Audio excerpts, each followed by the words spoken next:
Innal hamdalillah nahmaduhu wa nasta'inuhu wa nastaghfiruh wa na'udzu billahi min syururi anfusina wa min sayyiati a'malina. May yahdihillahu fala mudilla lahu wa may yudlil fala hadiya lahu. Asyhadu an la ilaha illallah wahdahu la syarika lahu wa asyhadu anna Muhammadan abduhu wa rasuluh la nabiyya ba'da. Allahumma shalli ala rasulillah wa ala alihi wa sahbihi wa mawala. Amma ba'd. Fa ya ibadallah usikum wa nafsi bitaqwallah faqad fazal muttaqun. Qala Allah ta'ala fil Qur'anil Karim. A'udzu billahi minasy syaithanir rajim. Ya ayyuhalladzina amanu ittaqullaha haqqa tuqatih wa la tamutunna illa wa antum muslimun. Ya ayyuhalladzina amanu ittaqullaha wa qulu qawlan sadida yuslih lakum a'malakum wa yaghfir lakum dunubakum wa may yuti'illah wa rasulahu faqad faza fawzan adzima. Ma'asyiral muslimin rahimakumullah. Segala puji bagi Allah Subhanahu wa ta'ala, Tuhan seluruh sekalian alam, yang terus mengalirkan nikmat yang tak bisa kita hitung satu persatu untuk kita semua. Di antaranya adalah nikmat iman, nikmat Islam, nikmat takwa, sehingga kita masih bisa menikmati manisnya Islam yang akan membawa kita selamat di dunia wal akhirah. Tiada kata lain yang patut kita ucapkan kecuali kalimah alhamdulillahi rabbil alamin. Dengan terus bersyukur, insya Allah karunia nikmat yang diberikan akan terus ditambah oleh Allah Subhanahu wa ta'ala. La in sakartum la azidannakum wa la in kafartum inna adzabi lasadid. Ingatlah ketika Tuhanmu memaklumkan, sesungguhnya jika kamu bersyukur, niscaya aku akan menambah nikmat kepadamu. Tetapi jika kamu mengingkari nikmatku, sesungguhnya azabku benar-benar sangat pedih. Hadirin, wujud syukur yang kita ungkapkan ini juga senantiasa direalisasikan dalam wujud nyata melalui penguatan ketakwaan kepada Allah Subhanahu wa ta'ala, yakni dengan menjalankan perintah-perintahnya dan menjauhi larangan-larangannya. Dengan syukur dan takwa ini, maka kita akan menjadi pribadi yang senantiasa diberi perlindungan dan petunjuk dalam mengarungi samudra kehidupan di dunia dan bisa terus menjalankan misi utama hidup kita di dunia, yakni beribadah kepada Allah Subhanahu wa ta'ala. Hal ini termaktub di dalam surat Adz-Dzariyat ayat 56. Wa ma khalaqtul jinna wal insa illa liya'budun.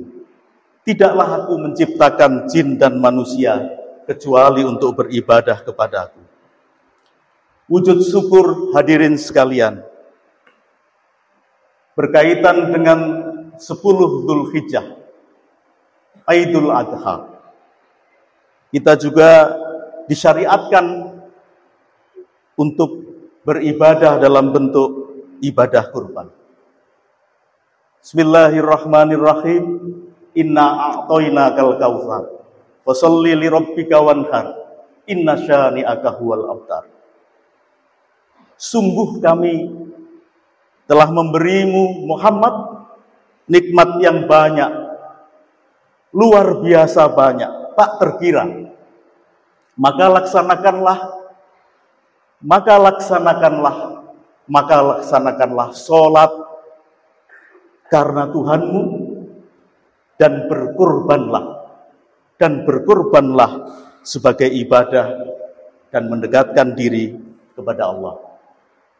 Sungguh orang-orang yang membencimu, dialah yang terputus dari rahmat Allah Subhanahu wa ta'ala. Ma'asyiral muslimin, kurban merupakan salah satu ibadah tertua dalam agama-agama, sehingga kurban dalam Islam memiliki sejarah yang sangat panjang. Kurban dalam Islam bukan hanya sekedar ritual, tapi sesuai dengan ajaran ibadah dalam Islam, memiliki dimensi-dimensi dan makna-makna yang bisa diwujudkan oleh umat Islam. Sejarah kurban setidak-tidaknya ada 3 masa, yaitu masa sebelum Nabiullah Ibrahim alaihissalam, kemudian masa Nabiullah Ibrahim alaihissalam, dan kemudian masa Nabiullah Muhammad sallallahu alaihi wasallam. Ma'asyiral muslimin rahimakumullah. Pada masa kurban sebelum Nabiullah Ibrahim, praktek kurban dapat dikatakan dominan sebagai persembahan kepada Tuhan atau kepada dewa-dewa yang tidak memiliki perhatian terhadap manusia. Dan ini berkembang di dalam agama-agama yang disebut agama demonik. Agama-agama demonik ini adalah antara lain yang dianut oleh masyarakat Yunani, Romawi, Syria, dan sebagian masyarakat yang mendiami pantai Laut Tengah, yang memiliki kepercayaan bahwa dewa-dewa mereka cenderung untuk tidak mengenal kaidah moral dan cenderung acuh tak acuh terhadap manusia. Sehingga di samping kurban hewan dan hasil cocok tanam, di kalangan penganut agama-agama demonik ini berkembang pula kurban manusia. Di kalangan masyarakat Kanaan, pada tahun 3500 sampai 1100 sebelum Masehi, yang tinggal di Libanon, Suriah, dan Yordania, anak-anak dikorbankan sebagai persembahan kepada dewa Molok. Di kalangan masyarakat Minoan Yunani, manusia dikorbankan untuk dewa-dewa sesembahan mereka. Di kalangan masyarakat Mesir kuno, gadis suci ditenggelamkan ke dalam sungai Nil sebagai persembahan kepada penguasanya. Hadirin rahimakumullah. Kemudian pada zaman masa Nabiullah Ibrahim alaihissalam, pada zaman ini dakwah dilaksanakan untuk mengubah agama-agama demonik menjadi agama-agama etik. Agama yang mengajarkan Tuhan yang baik kepada manusia. Sehingga dakwah Nabi Ibrahim ini bisa membentuk sebuah milah Ibrahim yang menjadi model beragama dalam agama-agama Yahudi, Islam, dan Kristen yang kemudian dikenal dengan nama agama-agama Ibrahim, Abrahamic religions. Dalam agama-agama Ibrahimi ini hadirin, kurban diubah dari kurban manusia menjadi kurban hewan. Perubahan kurban ini tentu hadirin sekalian sudah memahami, disimbolkan dengan pelaksanaan kurban oleh Nabi Ibrahim yang semula mau melaksanakan kurban dengan menyembelih putranya Ismail alaihissalam atas perintah Allah. Kemudian atas perintah Allah pula ketika Ibrahim akan menyembelih dengan pisau telah menempel di leher Ismail putranya, kemudian diganti dengan domba oleh malaikat Jibril sehingga yang tersembelih adalah domba. Selanjutnya, kurban hewan dilaksanakan di kalangan keturunan Ibrahim dan agama-agama Ibrahim alaihissalam. Pada pelaksanaan berikutnya, hewan-hewan di kalangan masyarakat keturunan Ibrahim ini diliputi mitos. Jadi kurban hewan selanjutnya di kalangan masyarakat keturunan Ibrahim ini diliputi pula oleh mitos. Bangsa Arab yang merupakan keturunan Ibrahim mempraktekkan kurban hewan dengan menjadikan daging sebagai sesajen, sebagai sajian yang diletakkan di atas berhala dan darahnya disiramkan kepada badan berhala. Mereka beranggapan bahwa daging dan darah kurban itu akan diterima oleh Tuhan. Begitu pula di kalangan kaum Yahudi, hadirin sekalian. Agama Yahudi yang mulai didakwakan mulai Nabi Musa yang hidup 1527 sampai 1470 Masehi. Kurban hewan di kalangan mereka diantaranya dilakukan dengan lembu dan kambing yang dibakar dan disebut sebagai kurban bakaran dengan peraturan dan upacara tertentu. Dan ini, hadirin sekalian, kurban bakaran ini disebut sebagai suatu kurban api-apian yang baunya menyenangkan bagi Tuhannya. Hadirin yang dirahmati Allah. Kemudian pada zaman Nabiullah Muhammad sallallahu alaihi wasallam 571 sampai 632 Masehi, Nabi Muhammad membawa risalah Islam yang mengikuti role model agama etik Millah Ibrahim dengan ajarannya inti sifat Allah adalah rahmah. Inti sifat Allah adalah rahmah. Secara teologis Islam menjadi puncak agama-agama Ibrahim. Nabi Muhammad mensyariatkan kurban pada tahun kedua Hijriah, yang sebelumnya Nabi Muhammad dan para sahabatnya sebagai bagian dari masyarakat menyembelih hewan sebagai ungkapan rasa syukur yang disebut antara. Pensyariatan kurban dalam Islam sebagai bagian dari ajaran agama dalam surat Al-Hajj ayat 34 sampai 37 dijelaskan bahwa status dan fungsi kurban beserta semangat yang harus menyertainya. Pertama-tama, pada ayat 34 dinyatakan bahwa penyembelihan hewan kurban itu merupakan ajaran universal yang ada dalam tiap-tiap agama. Ajaran itu ditetapkan supaya umat manusia mengingat asma Allah atas anugerah berupa hewan, biasanya adalah hewan ternak yang dikaruniakan kepada mereka. Kemudian dalam ayat 36 surat Al-Hajj dijelaskan pula bahwa sebagai bagian dari agama, kurban itu menjadi syiar yang mengandung kebaikan bagi umat Islam. Kebaikan yang disebutkan dalam ayat itu adalah dibagikannya daging kurban kepada orang-orang yang berhak, di samping untuk dimakan sendiri oleh orang yang berkorban, dan terakhir dalam ayat 37 Al-Hajj ditegaskan bahwa yang diterima Allah dari korban sembelihan itu bukan daging dan darahnya, bukan daging dan darahnya, tapi ketakwaan dari umat Islam.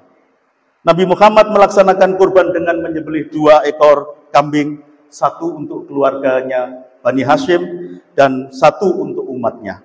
Dia juga membolehkan sahabat melaksanakan kurban sapi dan unta dengan pembayaran harga secara patungan, sapi untuk 7 orang dan unta untuk 10 orang.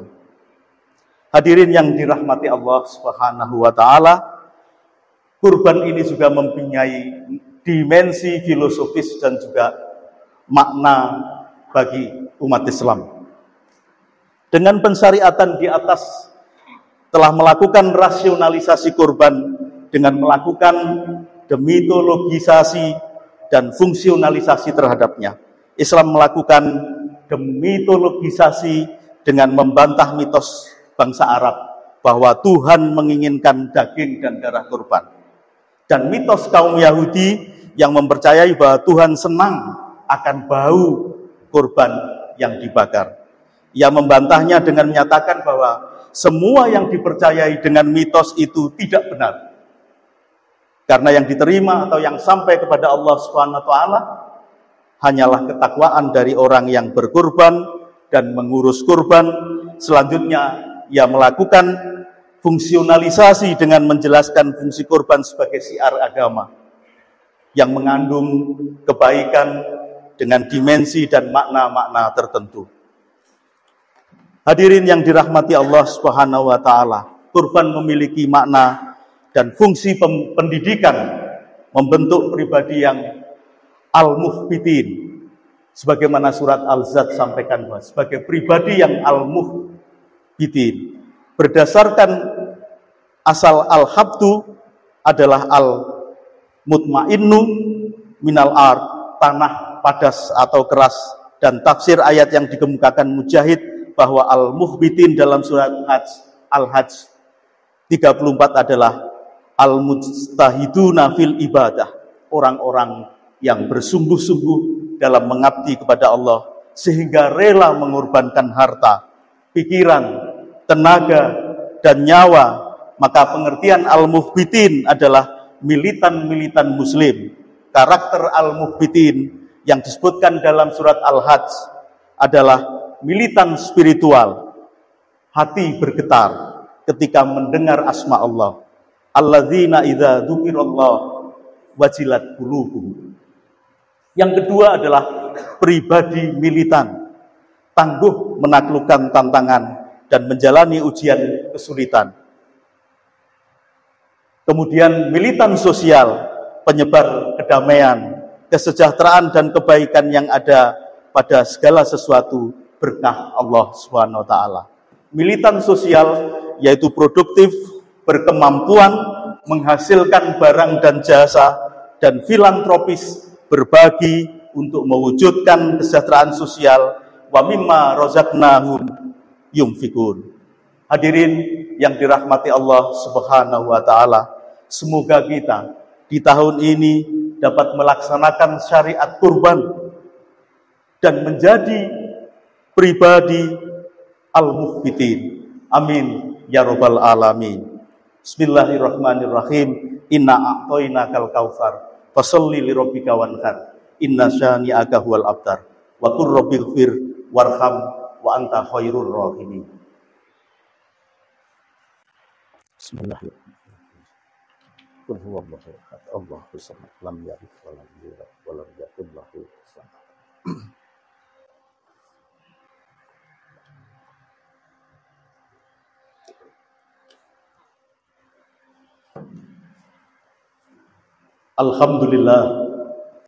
Alhamdulillahilladzi hadana lihada wa ma kunna linahtadiya laula an hadana Allah. Asyhadu an la ilaha illallah wahdahu la syarika lah wa asyhadu anna Muhammadan abduhu wa rasuluh la nabiyya ba'da. Allahumma shalli ala Rasulillah wa ala alihi wa sahbihi wa man wala. Qala Allah ta'ala fil Qur'anil Karim, ya ayyuhalladzina amanu taqullaha haqqa tuqatih wa la tamutunna illa wa antum muslimun. Qala Allah ta'ala fil Qur'anil Karim, innallaha wa malaikatahu yusholluna 'alan nabi ya ayyuhalladzina amanu shollu 'alaihi wa sallimu taslima. Allahumma shalli ala Muhammad wa ala ali Muhammad kama shallaita ala Ibrahim wa ala ali Ibrahim wa barik ala Muhammad wa ala ali Muhammad kama barakta ala Ibrahim wa ala ali Ibrahim fil alamina innaka Hamidum Majid. Allahumma ighfir lil muslimina wal muslimat wal mu'minina wal mu'minat al ahya'i minhum wal amwat innaka ala qaribum mujibud da'wat. Wa ya qadiyal hajat Rabbana dzalamna anfusana wa illam taghfir lana wa tarhamna lanakunanna minal khasirin. Rabbana ighfir lana wa li ikhwanina alladziina sabaquna bil iman wa la taj'al fi qulubina ghillan lil ladziina amanu rabbana innaka ra'ufur rahim. Rabbana atina fid dunya hasanah wa fil akhirati hasanah wa qina adzabannar. Subhana rabbika rabbil izzati amma yasifun wa salamun alal mursalin walhamdulillahi rabbil alamin. Qimis shalah.